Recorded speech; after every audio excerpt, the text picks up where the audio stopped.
ግብረ ሐዋርያት ምዕራፍ 2 36 ክሳብ 47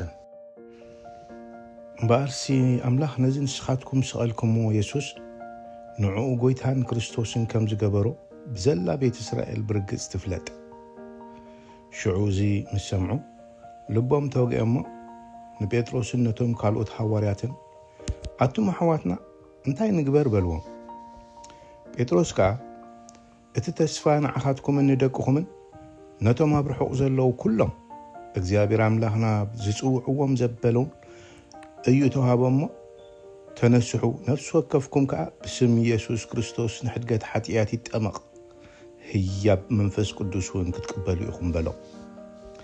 ካብዚ ቄናን ወለዶ ድሓኑ እናበለ ከዓ ብዙሕ ካልእ ቃል መስከረሎምን መዓዶምን እቶም ሽዑ ዘረብኡ ባህ ኢልዎም ተቐበሉ ተጠምቁ። በታ መዓልቲ እቲኣ ኣስታት 3,000 ነፍሳት ናብታ ማሕበር ተወሰኻ። ብትምህርቲ ሐዋርያትን ብሕብረትን ብምቑራስን ጌራን ብጸሎትን ጸኒዖም ነበሩ። ኣብ ኩሉ ነፍሲ ፍርሃት ኮነ። ብዙሕ ተኣምራትን ትእምርትን ድማ ብሐዋርያት ተገብረ። እቶም ዝኣመኑ ኩላቶም ከዓ ብሓንሳእ ነበሩ። ዘለዎም ኩሉውን ብርኪ ነበረ። መሬቶምን ጥሪቶምን ይሸጡ ንኹሎም ከዓ ከከም ዘድልዮም ይመቕልዎም ነበሩ። ኣብ ፀፅባሕ ብሕብረት ኣብ ቤት መቕደስ ከይቋረፁ ጸኒዖም ይእከቡ ነበሩ። ኣብ ኣባይትን ጌራ እናቆረሱ ብሓጎስን ብግሩህ ልብን ንኣምላኽ እናመስገኑ ብሓንሳእ ኮይኖም ይበልዑ ነበሩ። ኣብ ኩሉ ህዝቢ ከዓ ዕድል ነበሮም። እግዚአብሔር ድማ ዝድሕኑ ኣብ ፀፅባሕ ናብታ ማሕበር ይውስኽ ነበረ። እምበኣርታ ናይ መጀመርያ ማሕበር ክርስቶስ ኣጀማምራ ከምዚ ካብ ነበረ ናይ መጀመርያ ቤተክርስትያን እንብላ ከምኡ ዶ ኣላ ወይስ የላን ኢልና ክንሓትት ግዲ ይኹነና። ምክንያቱ እቲ መጽሓፍ ቅዱስ ይብለናን ብተግባር ከዓ ኣብ ባይታ ንሪኦ ወይ ፍፀም ዘሎን በይሰማዕ ስለ ዝኾነና ነዚ ክንሓትት ግዲ ይኹነና። ቀዳማይ ሕቶ ታብ ግብረ ሐዋርያት ምዕራፍ 2 ዝረአናያ ቤተክርስትያን ምስ ዘመንና ቤተክርስትያን ትመሳሰል ዶ? ካልኣይ ሕቶ እቶም ዝኣመኑ ከመይ ኢሎም ይነብሩ ነይሮም? ሳልሳይ ኣምላኽ ከ ኣብታ ማሕበር እንታይ ይገብር ነይሩ? ራብዓይ ኣብ ማእከሎም ከም ምፍልላይ ነይሩ ዶ? ሓምሻይ ሕቶ ኣብ ኣባይቲ እንታይ ይገብሩ ነይሩ? ሻድሻይ ብደገ እንታይ ምስክርነት ነይርዎ? ሻብዓይ ኣብ ማእከሎም ሽጉር ዶ ነይሩ? ሻምናይ ሞብኣን ዕሽርን የውፅኡ ዶ ነይሮም? ታሽዓይ ህንፃ ቤተክርስትያን ከነይርዎም ዶ? 10 ሽም ናይ ቤተክርስትያን ከነይርዎም ዶ? 11 እቶም ኣገልገልቲ ከም ጎይቶ ዶ ነይሮም ወይስ ከም ባርያ? 12 እቶም ኣገልገልቲ መፀውዒ ማዕረግ ነይርዎም ዶ? 13 ቅዱስ ቁርባን ዝበሃል ከነይርዎም ዶ? 14 ንኽምስክሩ ወይ ንኸገልግሉ ካብ መንግስቲ ፍቓድ ኣድልይዎም ዶ? 15 ናይ ኣምልኾ ግዜ፣ ናይ መዝሙር ግዜ፣ ናይ ቃል ግዜ፣ ናይ ጸሎት ግዜ ወዘተረፈ ዝበሃል ኣገልግሎት ፍልልይ ነይሩ ዶ? እዝን ካልእን ብዙሕ ሕቶ ክንሓቶ ዝግባአና መጽሓፍ ቅዱሳዊ ዘይኮነ ኣካይዳ ኣብ ዘመንና ንሪኦን ንዕዘቦን ዘለና ነገር እዩ። ስለዚ ካባይ እንታይ እዩ ዝድለ ከም ውልቀ ሰብ እንታይ ክገብር ኣለኒ? ትዘንብቦ ቃል ኣምላኽ ብተግባር ዝሪኦ ዘለኹን እንተደይ ተሰማሚዕኒ እንታይ ክገብር ዘለኒ? ወይስ ተዋሂደ ተሰማሚዐ ክኸይድ ኣለኒ? ምቲ ዘሎ ኣካይዳ ክሰምሮ ደለኒ ወይስ ርእሰይ ከግልል ኣለኒ?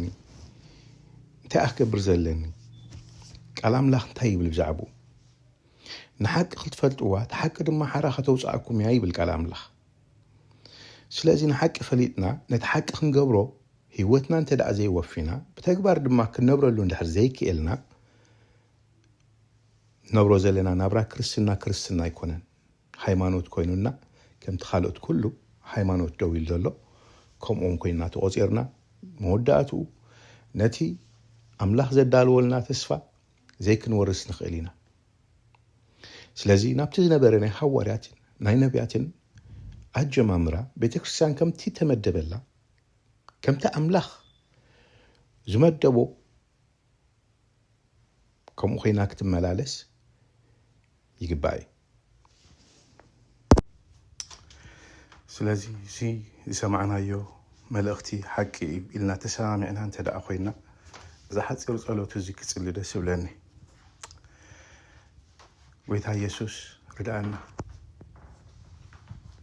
ከም ቃልካ እግዚኣብሔር ክንነብር፣ ከም ቃልካ ክንመላለስ፣ ኣብዚ ክፉ ኣብዚ ቄናን ኣብዚ ጠዋይ ወለዶ ሕፍቲ ዘይብልና መንቅብ ዘይብልና ቅዱሳን ኮይና እግዚኣብሔር ብዘሎ መንፈስና ነፍስና ስጋና ብዘይመንቅብ ተሓልዩ ንዓኻ ጎይታ ኢየሱስ ክርስቶስ እንዳኽበርና ከምቲ ንስኻ ትደልየና ኮይና ክንርከብ ክንመላለስን ክትረዳእና መንፈስካ ተብዝሓልና እግዚኣብሔር ጽልያ ኣለኹ።